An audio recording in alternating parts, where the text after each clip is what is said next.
period of time, this cycle that we're in right now, is for those messages or the veil that we consider as being just a dream state, bringing information to help humanity now, meaning being for the average everyday person who have by false training not trusted their intuitive mind to start trusting their own intuitive mind.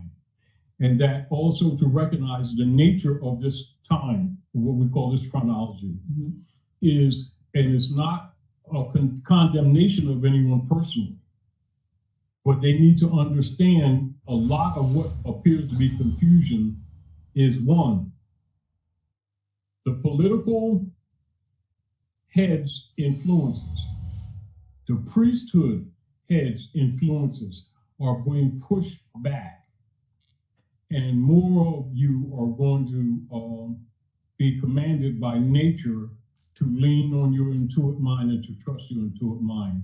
So don't fail to recognize that. That's true. There are a lot of things that are going on a cosmic level, on a so-called governmental level, if you will. And now when I think of government more now, I don't think so much of those so-called those false structures that we've come to believe are the ones that are ruling powers, or that, as they say, I like the fact that people call them the powers that were.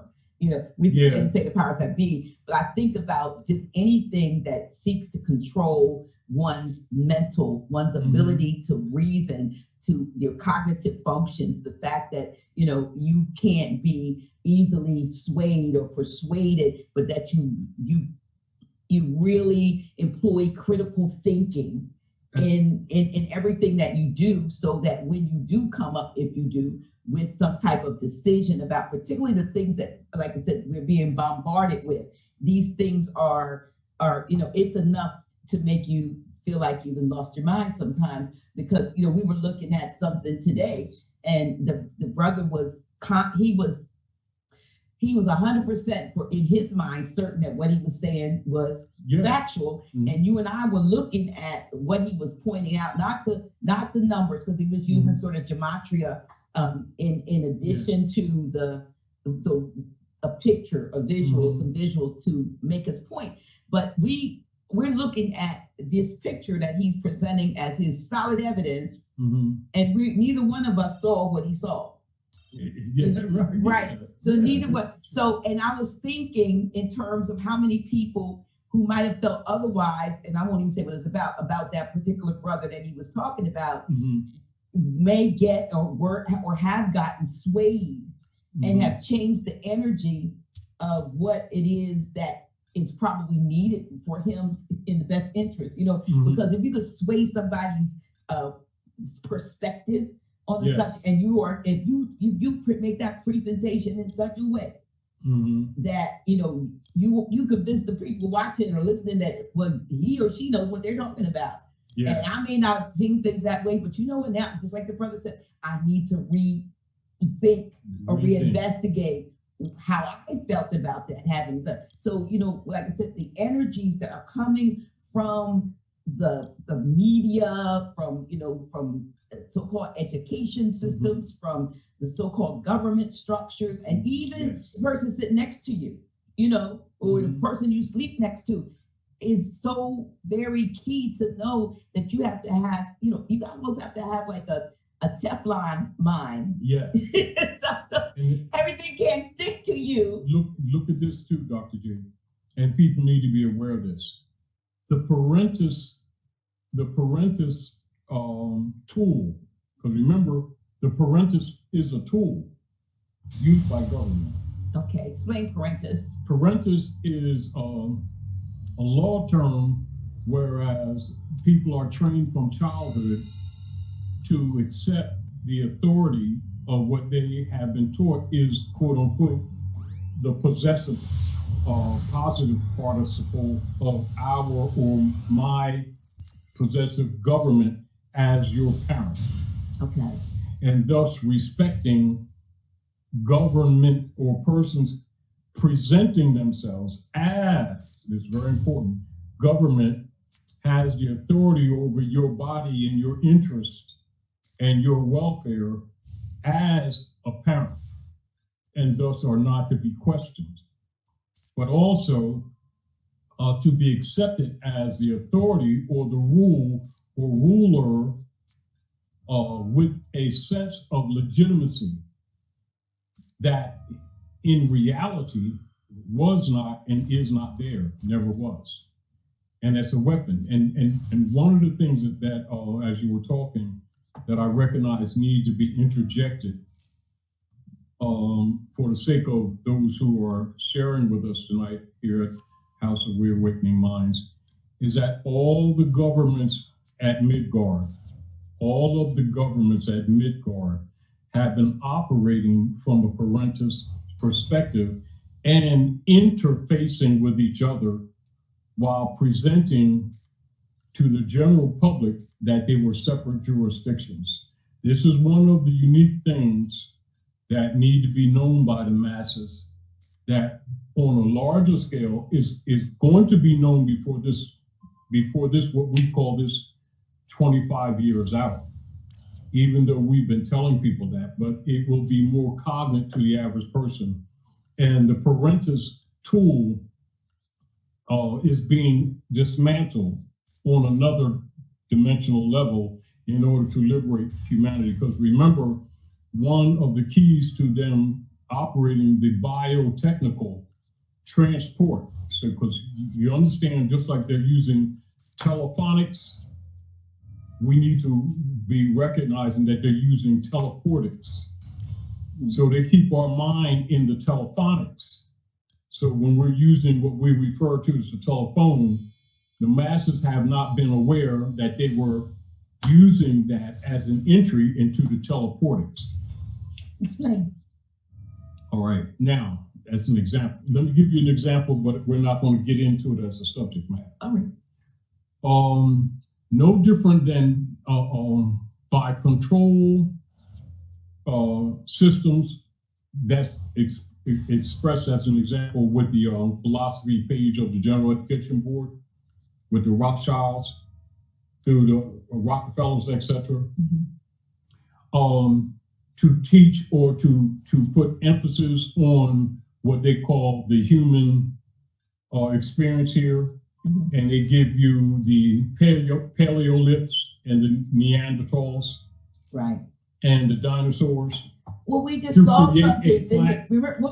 What were they saying about the dinosaurs? Were maybe the myth that was created a platform so that you're not aware. Also, to justify the theory of evolution with these, so-called bones and stuff, but that they left out as reality the dragons. Not just that, even when, like, for instance, so that the people are not aware or don't start thinking about what the kuntas really are. What are the kuntas? The kuntas are what you call pyramids. Oh, okay. And the multiple locations on the planet that align with the star systems. There's no pyramids of the ancient world that is not aligned with a star. Wow. Yeah. Not just that. It's not, so while we're not getting into that, we know that there's spiral structures beneath the pyramids. And so you're looking at teleportics, not just energy centers, teleportics.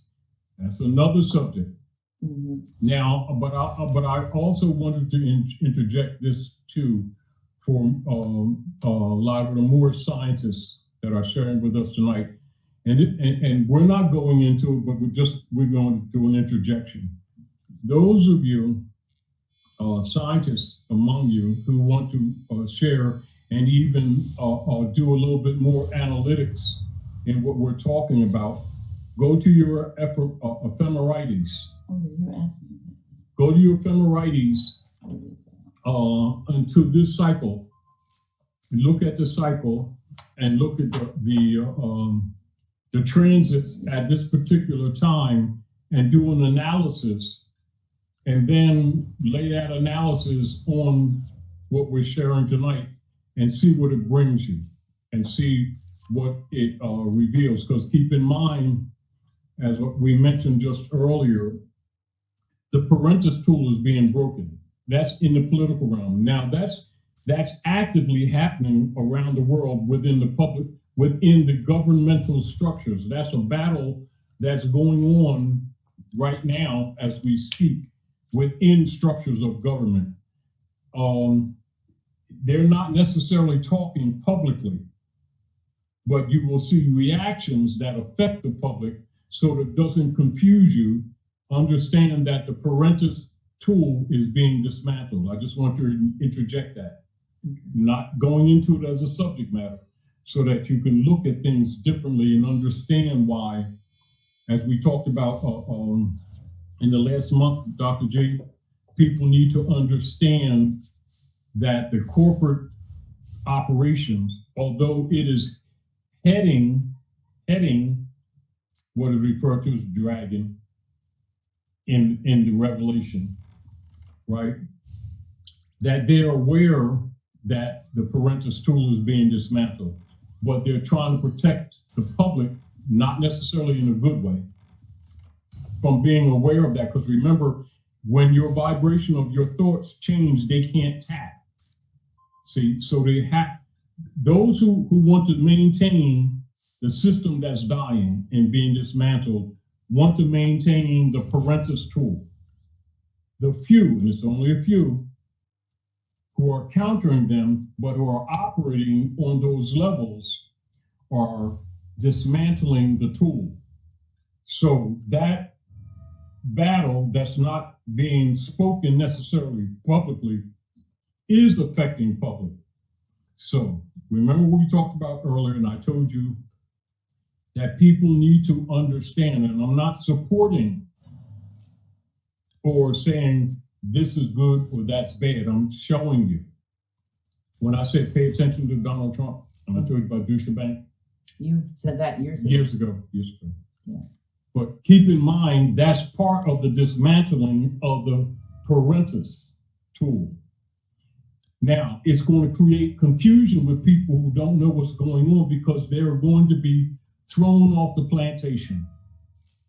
Thrown off the plantation can be translated into the civil realm as losing their jobs. Mm-hmm. Now, because they've been trained that their life is bound to the job, they're uncomfortable because they don't know how to use resource. They in their mind, they think they're losing resource. They're losing parentis. So I'm presenting that to you so that many of you, like you saying earlier, Dr. G, that they don't get discomfort, that they get mentally unstable because of the training that the Job represented their life support. But the Job must be removed in order actually to liberate them. That's why you got to look at it two different ways. It's according to where your vibration is, how you receive this. So you will have, not in so much as we refer to as the individuals, but you'll have blocks of humanity that are going to be thrown off the plantation all at once because of the time cycle. They don't have the time to program, because the battle is spiritual. The battle is vibrational. So people, and it will start in your federal corporate venues and transfer to your secondary subdivisional corporate venues, where they will be relieving people off their JOBs by the thousands. It won't be stretched out. It'll be by the thousands. Technically, it would be faster, but they're trying to control the chaos that comes with it.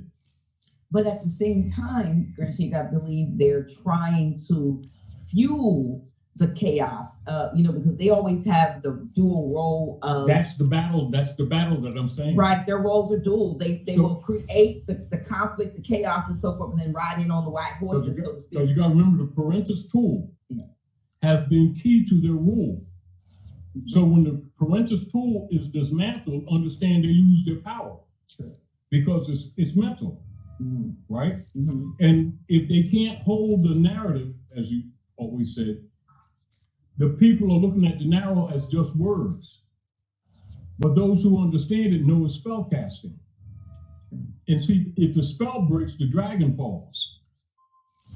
This is why you see the dragons battling with each other, and then you see one beast even sharing his power with another beast because he's being weakened. You know, this is interesting.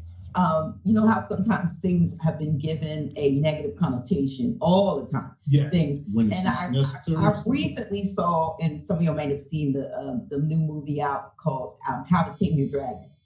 Right. Yeah. So I saw how anybody seen How to Tame Your Dragon in there, you know, because I'm always looking now at things from a more of in edutainment, if you will. And you're paying attention right, to paying attention to the, you know, like the little, as they say, breadcrumbs and things that are being dropped in these various movies. So in this movie, just to make it in a nutshell, man, if you will, humans are fighting dragons because dragons are taking their children and for sacrifice. So for years and years and years, these like Viking clans fighting dragons that are taking their children or people and whatever. So this one young man whose father wants him to become a warrior so he can go fight dragons like everybody else.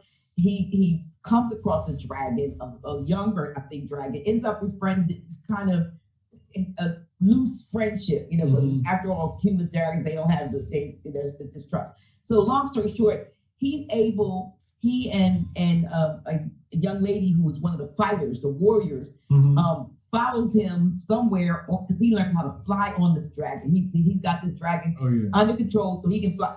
And what they find is that all of this time, the dragons themselves have been taking all of these human beings and feeding them to this huge monstrosity of, you know, like the beast.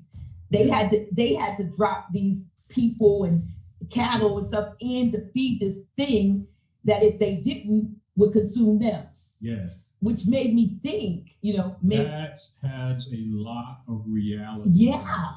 And that has, you know, like part of what they refer to, and this is just an interjection, not to send you off on where your thoughts are. As part of disclosure. People are thinking it's a flying crash. Part of disclosure is the dragons.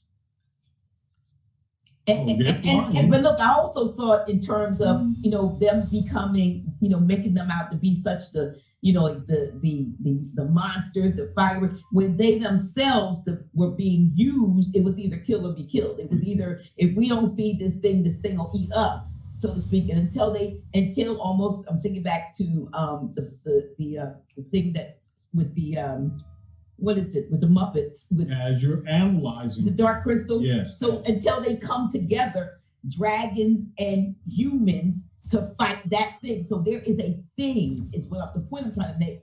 There is a thing that is like the center of a lot of what's going on. That's not, you know, we look at, you know, the Diddy's and the Jay-Z's and the Weinsteins and there's a thing. They're breadcrumb pinatas. Yeah.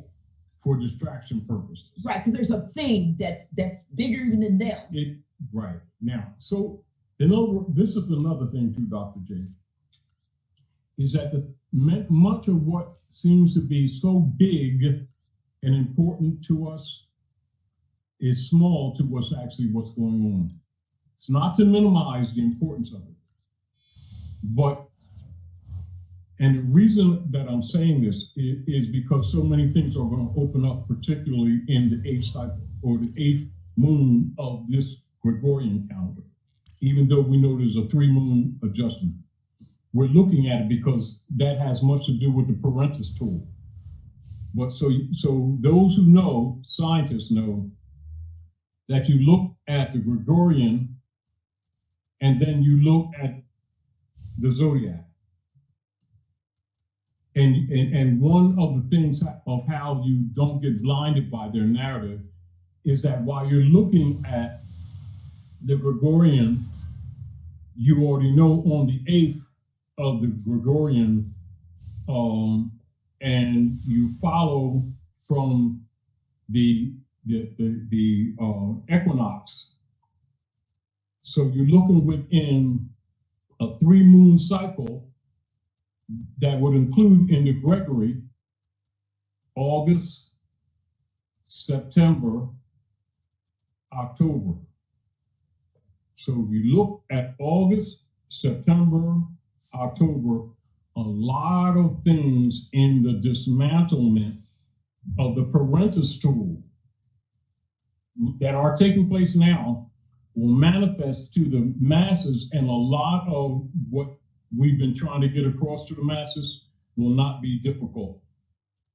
But much of what you've been presenting, Dr. G, even when you were doing your work that made you unique, or being so giving succor to the people, comforting them, the knowledge will succor a lot of the pain and the suffering, because of the mind will be able to advance to protect their bodies, but it will not be coming from outside, from the concept that they have of the outside. It will be actually awakening up of energy in their DNA that the parentis operatives have been telling them was dead or junk. And so you're dealing with human evolution at the same time. And I think by people having some awareness that that's taking place will give them some comfort in the disruptions that they're going to see and experience a heavy impact in this circle 8 of August, right? This next moon. And a lot of that will be compacted August, September, October. By the October, the real 8 moon, right? You'll have a whole new energy on the planet. Not necessarily comfortable, because remember, it has to be dismantled, meaning it's going to get worse before it gets better. But knowing that it's a dismantlement, it's not giving artificial comfort, it's giving a comprehension and an understanding of what's going on, and also give you a little solace for now, for changes that you will cognitively make for yourselves, currently recognizing the storm that's on, and also not investing in things that you will be encouraged to invest in for those who are trying to maintain the parentis tool. Right. Now, and so there's going to be a lot of disruption. But if you understand what's going on cosmically, it's kind of like when you see a battle that's going on and becomes more and more obvious, and because it's threatening to what people have tied their lives to, that they can get disheveled. And when you understand it's purposeful for certain dismantlements, and it's sort of like, in order to fix, we gotta fix the back of the house. Gotta tear some things down before the repair can be made. Right. That's happening August, September, October, these 3 moons coming. So when you see them, it's kind of like, don't let it alarm you. Sit back, and it's not enjoyable, but look at it with clear eyes. And at the same time, trust your intuition. Don't look for outside, what they would call outside salvation. It's actually inside. I just want to throw that in, even though I'm not getting into that. I felt it's important that I say that, because I know a lot of people are going to be upset this next moon. A lot. And it's going to be not comfortable on a mass, and it's not just here, it's around the planet. However,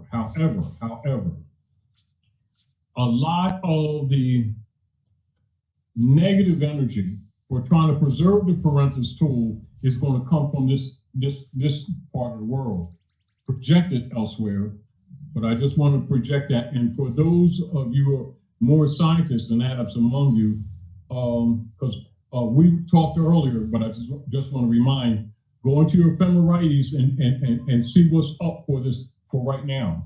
I haven't looked at it myself, but I had an urge to look at it.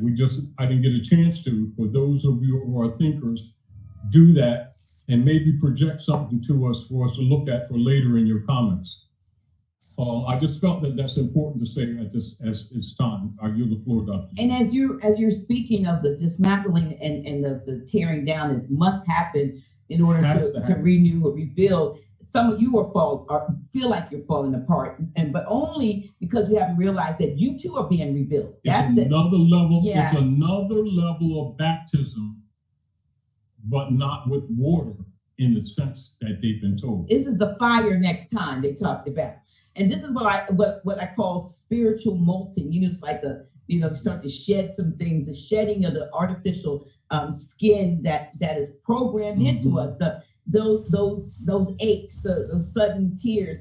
I mean, the waves of confusion and stuff that we go through, or sometimes just being damn mad, angry, divine rage. Yeah, that's your real self returning. You got to feel you. Maybe you've been feeling what you've been programmed to feel, responding as you've been programmed to something. Now, you're feeling things that what is it? Yeah. Yeah, something to think about. I want to project this to you. It is going to feel intense. I want projecting to you for you to ride off of, just to think about when whatever comes to you. Most people look at the element of water putting out fire, right? Right. But people who are not scientific about it think that water puts out fire. Doesn't. Water burns. It can boil. Water burns. And I just want to interject this, and I'll be absent for a minute and come back. Water puts out fire because it cools it, not because the wet puts it out. That's another thing they don't tell you.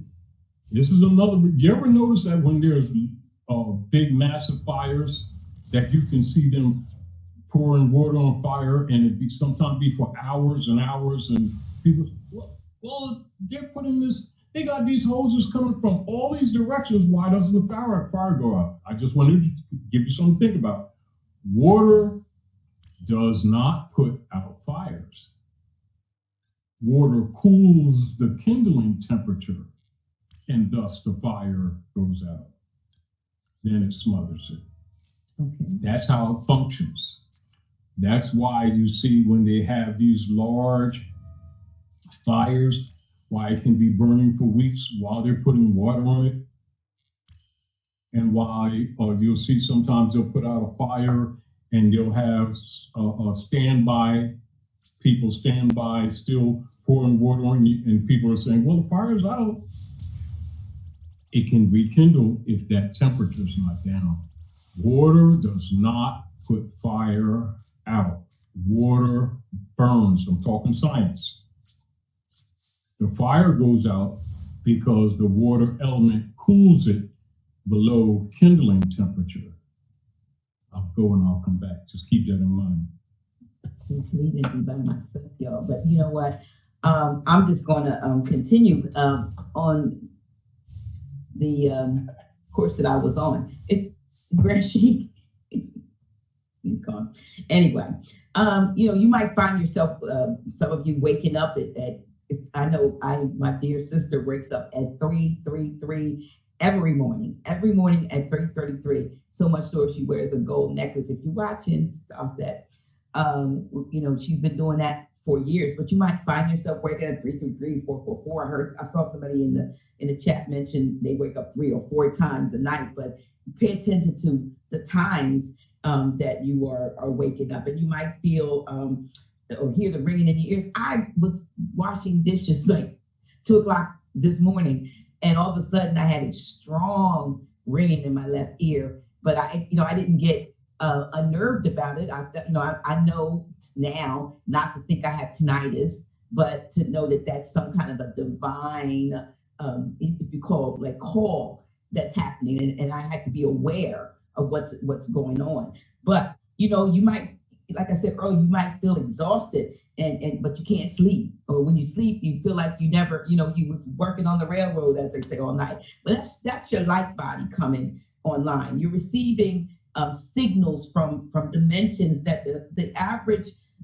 human has been cut off from for centuries. They don't want us to tap into our ancient DNA, our abilities that have been laying dormant or have been purposefully, I don't know how could I call it? They have used religion and so many things to downplay those things and those abilities that are, that are inside of us, that, you don't even, think it in terms of that. And let's be real, most people won't be able to handle this. And that's why we do these teachings. That's why House of Reawakening Minds was created, because if we didn't create and make space for these conversations, many of our people, and even myself, would self-destruct under the weight of a spiritual upgrade that you never saw coming, because only thing you know is that, if you were any level of religious, Jesus was going to fix it after a while, or and if you kept issue of discernment, not knowing day from night, night from day, or meaning not when certain deconstructions take place, not knowing or not being aware of making discernment between the positive and negative outcome.